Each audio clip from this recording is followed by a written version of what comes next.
Nous sommes avec Arlette Chabot. Arlette, bonjour. Bonjour à tous. Et bonjour ça à nous tout conduit le à la monde. crise internationale, tout ça, qui a permis à Emmanuel Macron, ça y est, de revenir dans le jeu. Je regardais le sondage Odoxa. Vous avez vu ce sondage Odoxa qui nous dit quoi? Si je le reprenais, je le reprends? Allez-y.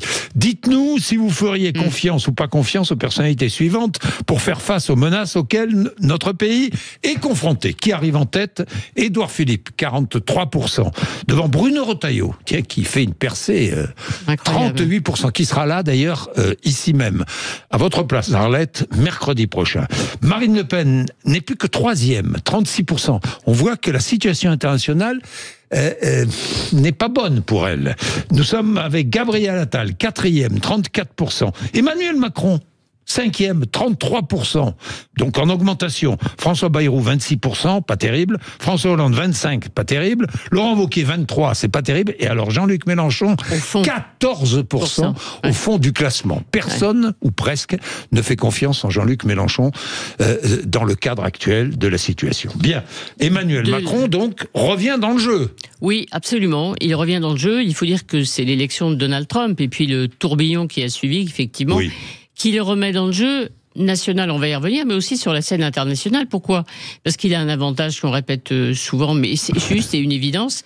Emmanuel Macron, il connaît les acteurs. Il connaît Donald Trump, qu'il ménage toujours, et Vladimir Poutine. Étrange relation avec Donald Trump, quand même. Donald Trump et Macron. Parce qu'ils se ménagent l'un l'autre. Oui, parce qu'il a toujours, Donald Trump, de l'admiration qu'il avait, on s'en souvient, pour l'élection surprise d'Emmanuel Macron en 2017. Et puis, Emmanuel Macron le ménage. Oui. C'est lui parler. Allez, on va dire le conforter, le flatter, diraient certains. En tout cas, il le ménage. Et aujourd'hui, il affronte carrément Vladimir Poutine. Donc, avantage sur la scène internationale, avantage sur la scène européenne. Il n'y a pas de gouvernement. En Allemagne, il y a un chancelier, mais qui n'est pas encore en fonction, parce qu'il n'a pas composé son gouvernement. Un homme ferme, hein, ce Merz, j'ai l'impression. Merz, oui, il est pas loin, et il a même sérieusement bougé en se rapprochant des thèses françaises. Et la thèse française qui aujourd'hui est reprise par tout le monde, c'est celle de l'autonomie stratégique, c'est-à-dire la défense européenne, enfin, dont le président de la République parle toujours. Il y a un article intéressant dans le New York Times hier qui parle justement d'Emmanuel Macron dans une Europe à la dérive qui saisit l'occasion d'exister, d'organiser des conférences à Paris, que ce soit les leaders européens ou bien les chefs d'état-major de 34 pays cette semaine.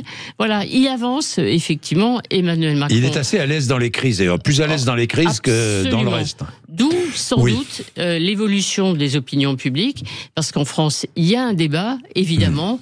Certains, on le sait, c'est notamment au RN et à la France Insoumise, on accuse le président d'être un va-t-en-guerre, de faire peur aux Français. Vous citiez des sondages, des enquêtes d'opinion. Il y en a au moins 2 cette semaine qui montrent une hausse de la cote de popularité du président de la République et puis la validation de ses positions. Oui, président hyperactif qui aimerait quand même que François Bayrou passe lui aussi à l'action. Parce qu'alors là, il y a un contraste en ce moment. Le président lui reprocherait son inaction. Oui, il n'est pas très content, dit-on, à l'Élysée. Enfin, certains murmurent que le président n'est pas satisfait de François Bayrou. Vous savez, dans son adresse aux Français, il y a un peu plus d'une semaine, le président de la République avait demandé au gouvernement de prendre le plus rapidement possible des décisions budgétaires, modifier les choix budgétaires afin de pouvoir augmenter le budget de la défense. Alors depuis, il ne s'est pas passé grand-chose. On réfléchit beaucoup, évidemment, au gouvernement. Il faut dire que la tâche n'est pas simple pour François Bayrou. Il y a déjà une équation budgétaire impossible. Vous rajoutez à ça une augmentation du budget de la défense pour passer de 2 à 3% du PIB. C'est vraiment très, très compliqué. Donc le président aimerait que François Bayrou bouge.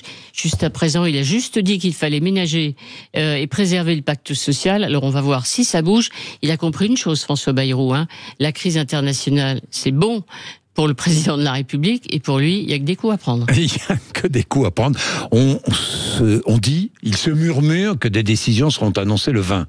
la semaine prochaine, par Éric Lombard, le ministre de l'économie. Réunion à Bercy sur les financements effectivement privés et publics de ce budget de la défense. Et je vais en parler tout à l'heure avec Véronique Louwagie, qui est ministre des PME, qui est ministre du commerce, de l'artisanat, très intéressante, de la consommation, et elle est sans doute au courant de ce qui se trame, évidemment, puisqu'elle est rattachée à Bercy, au ministère de l'économie. Il est 7h51.